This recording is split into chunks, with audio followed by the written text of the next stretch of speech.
donc ak Farba ak Tahirou Sarr du mujj fenn ma ni ko ni nga ko waxee noonu la amee Arfan parce que yëf yi mujj nañ ko daal di rejeté encore une fois donc miiru ki nga xam ne que moo di Farba Ngom moom perdre na encore une fois devant la chambre d'accusation financière appel bi nga xam ni itam da ko daal di déposé woon jëm sax na nga xam ni itam noonu leen daal di saisir ses biens par l'État du Sénégal daal di koy incarcéré ni ki li nga xam ne que moo di février bi ñu daal di génn donc ki nga xam ne que moo di Farba ñu koy daal di toppee si benn ko enquête bi nga xam ni itam la cellule nationale de traitement des informations financières PIGF moo ko daal di def en tout cas donc nag wala kon PIGF la ko daal di confié par le CENTIF par la CENTIF la cellule donc Farba Ngom nag jamono ji mi ngi woy ba tey daal di dund li nga xam ne que moo di lu nu mel la chambre d'accusation financière du pôle judiciaire mu daal di confirmer l'ordonnance de la saisine justement de ces biens donc nag Farba ba tey ñi ngi saisir exactement li nga xam ne que moo di ay biens ñu ko daal di inculpé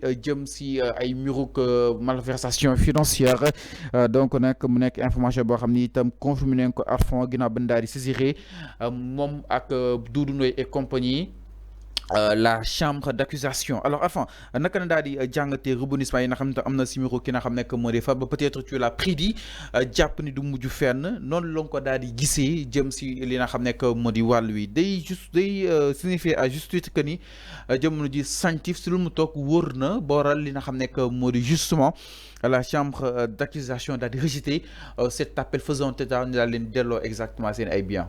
oui xam nga Fallou ñi bëggul comprendre ñoom ñoo dul comprendre wala ñu bëggul comprendre ñoom duñu ko comprendre abadan dayman parce que boo gisee ma wax ko ma ne man toog naa fi ne la CENTIF du caaxaan d'abord j'ai écouté l'ex-directeur de la CENTIF mi dem toog TFM lu mu wax dafa leer dafa ne ñoom waa CENTIF bu ñuy def ay rapport bu ñuy bind ay rapport wala bu ñuy enquêter sur une comment dire une personne un individu état du ci yëg dara parce que il travaille pas en collaboration avec l'état du Sénégal ñoom bu ñu paree ci seen rapport ci la ñuy jël ces rapports là jébbal ko à l'autorité de droit ñu alerter ko ni que diw ak diw am na transaction bancaire boo xamante ne jaar na ci banque sangam wala def na ay virement wala xaalis jóge na ci compte diw dem ci compte diw wala lii ak lii ak lii ak lii am na lii ak lii ak lii am na c'est-à-dire que c'est des informations financières yoo xamante ñoom dinañ ko jël ñoom waa CENTIF jox ko le procureur financier ne ko lii la ñu jota am ci information lii liggéey bi la ñu jota liggéey ci telle et telle autre personne c'était des mises en accusation la CENTIF fait des mises en accusation ci ay nit donc liggéey bu set wecc xam nga lu tax liggéey bi set parce que cette institution là la CENTIF dafay liggéey avec des institutions bancaires c'est-à-dire que il faut que ñu fàttali ko nit ñi pour ñu comprendre ñi nag ci ay parparloo war nañu weesu foofu le fait de Farba Ngom le cas de Farba Ngom n'a rien à voir avec l'État du Sénégal mais pour des discours de populisme ñi ñuy jël ko yóbbu ko di ko comment dire méngale ak état du Sénégal dina non état Ousmane Sonko lu xew rek Ousmane Sonko moo nekk ci ginnaaw wala le régime en place moo nekk ci ginnaaw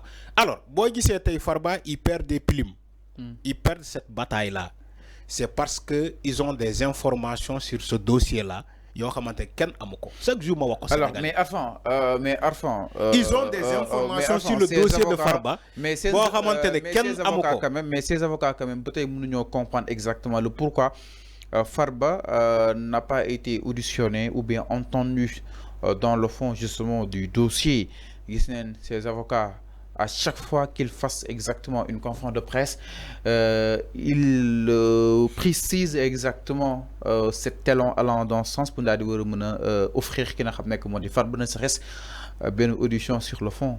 mais l'audition sur le fond tu as posé une question xam nga avocat yi man j'ai tendance à dire Fallou il faut écouter bien ce que j'ai dit dama ne les avocats ce qu'ils disent au niveau de la presse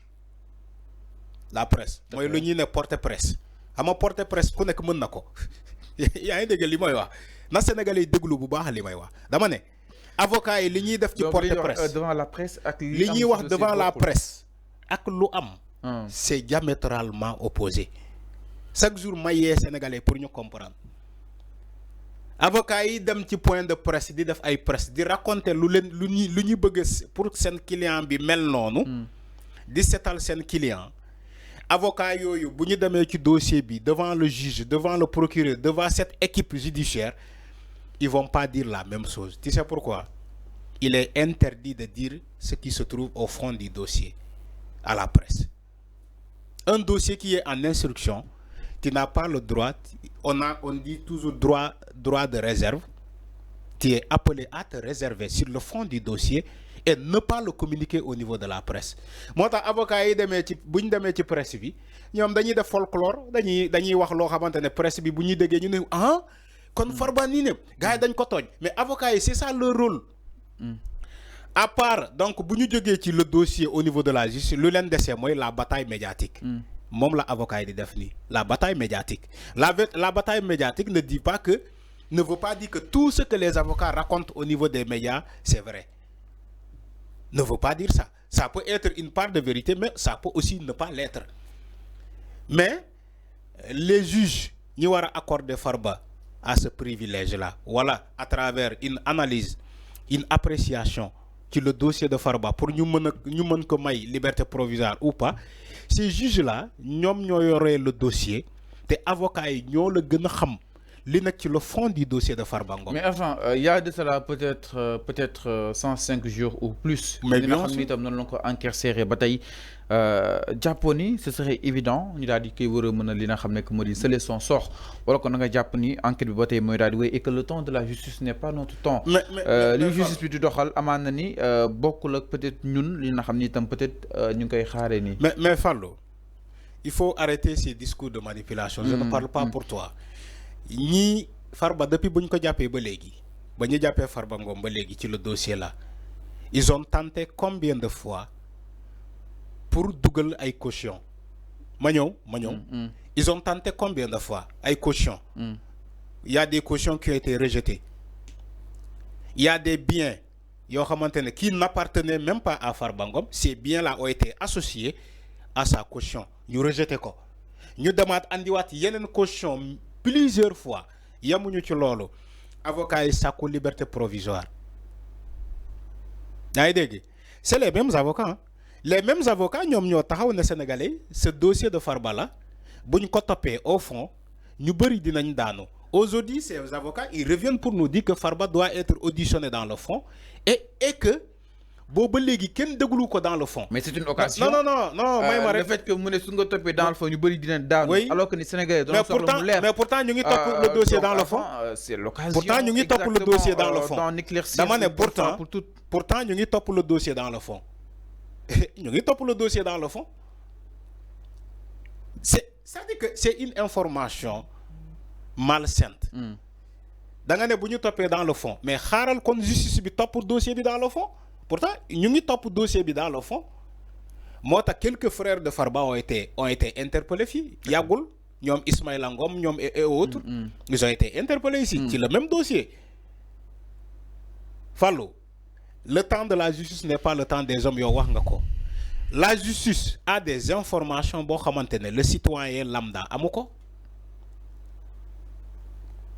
Tu comprends? Okay. Il faut faire très attention sur le dossier là. Avocats yi wax ci presse bi, ils vont jamais dire la vérité qui li nek ci le fond du dossier. Ils vont jamais le dire. Duñ ko wax fallu ñun xam nañu Sénégal lañu nek, ils vont jamais dire la vérité ci le fond du dossier de Farba Ngom. Donc da nga japp te ba paré. Donc da nga japp ni dossier bi complexe né non. Ma ñew ba paré dossier bi, c'est pas un seul dossier. Yéna gëna xam lolu. Farba Ngom n'a pas qu'un seul dossier.